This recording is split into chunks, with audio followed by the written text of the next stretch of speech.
Bonjour, bienvenue sur ma chaîne Français pour tous, tout âge. Alors aujourd'hui, on commence une série de révisions pour les élèves de 3e année collège qui passeront l'examen régional bientôt. Et on va commencer par des questions de grammaire qui peuvent tomber à l'examen. Alors la première question, reliez les phrases suivantes par une conjonction de la cause. Et vous avez déjà étudié la cause, l'expression de la cause. Bien.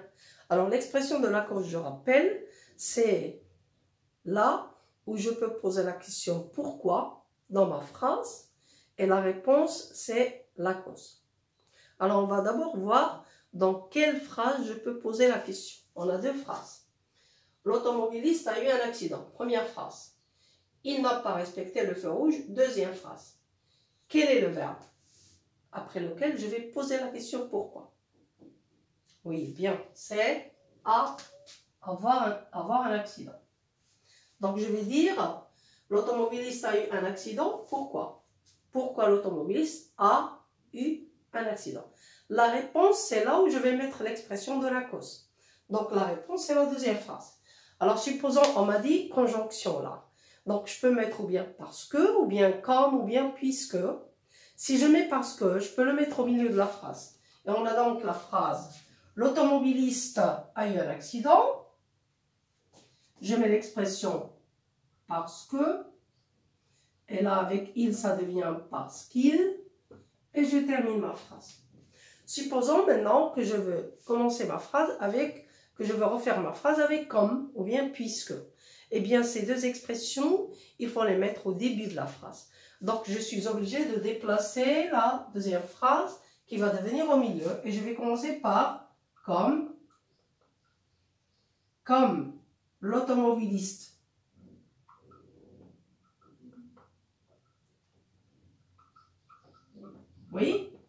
comme l'automobiliste n'a pas, n'a pas respecté le feu rouge. Et je termine ma phrase. Il a eu un accident. Voilà ma phrase. Bien, j'espère qu'on a compris comment on a déplacé la phrase au début. Parce que l'expression puisque m'impose de la mettre au début de la phrase. Je peux remplacer par puisque aussi. Bien, on passe à une autre question. Refaites la phrase en remplaçant mais par bien que. Et là, vous avez étudié mais dans l'expression de l'opposition et aussi la concession. Alors, mais c'est un coordonnant. C'est-à-dire là, je relis deux propositions. Et on a la phrase « Je connais bien cette région, mais je n'ai jamais remarqué cet endroit. » On me demande de remplacer « mais » par « bien que ». Et « bien que » c'est une conjonction. Et vous avez appris dans le cours que « bien que » est suivi de quel mode, de quel temps? Oui, suivi du subjonctif. Bien que et quoique. Donc, comment je vais refaire ma phrase? Où est-ce que je vais mettre d'abord ma phrase? Est-ce que je vais la mettre dans la première ou dans la deuxième à la place de mais? Il faut bien réfléchir. Je connais bien cette région, mais je n'ai jamais remarqué cet endroit. Là, c'est la concession. Normalement, je connais cette région, je la connais bien. Je dois connaître cet endroit, je dois avoir remarqué cet endroit. Donc là, lorsqu'il y a l'idée de concession, on met bien que. Et là, on met bien que dans la première phrase.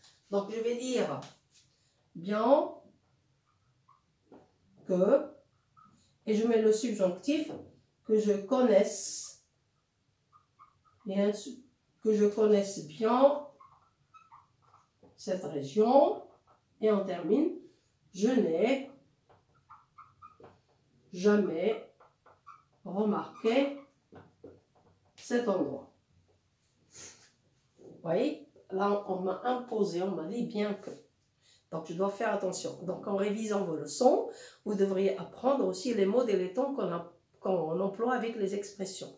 Il y a des expressions après lesquelles je mets l'indicatif. Il y a d'autres après lesquels je mets l'infinitif et d'autres après lesquels je mets le subjonctif ou le conditionnel. Ça dépend de la leçon. Bien. Alors, on passe à une autre question. Pour relier ces deux phrases, donc on a deux phrases, a-t-on besoin de pour ou pour que? Donc, je dois lire les phrases et vous avez déjà appris ça dans le cours. Je révise mes leçons, c'est la première phrase. Mes notes seront meilleures. Pardon. Oui? Est-ce que je vais mettre pour ou bien pour que? Oui, bien, je ne peux pas mettre pour. Pourquoi? Puisqu'on a appris dans la leçon. Pour, tout seul, je l'emploie lorsque j'ai un seul sujet qui fait deux actions. C'est-à-dire, je dans la première et je dans la deuxième. Ici, j'ai le premier sujet, c'est je. Le deuxième sujet, c'est mes notes. Et lorsque j'ai deux sujets différents, là, je ne peux pas mettre pour plus infinitif. Je dois mettre pour que plus quel mot? Oui, pour que plus le subjonctif. Donc, ma phrase va être, je révise mes leçons et je mets l'expression pour que mes notes. Et là, je vais mettre le subjonctif soit meilleur. Alors, ce sont des questions qui peuvent tomber à l'examen. Il y en a d'autres, on va travailler d'autres exemples. Donc, il faut faire attention, il faut comprendre ce qu'on vous demande. Oui? Est-ce qu'on vous demande de remplacer, d'utiliser, de relier? Ça dépend de la question. Et lisez bien vos questions. À la prochaine fois.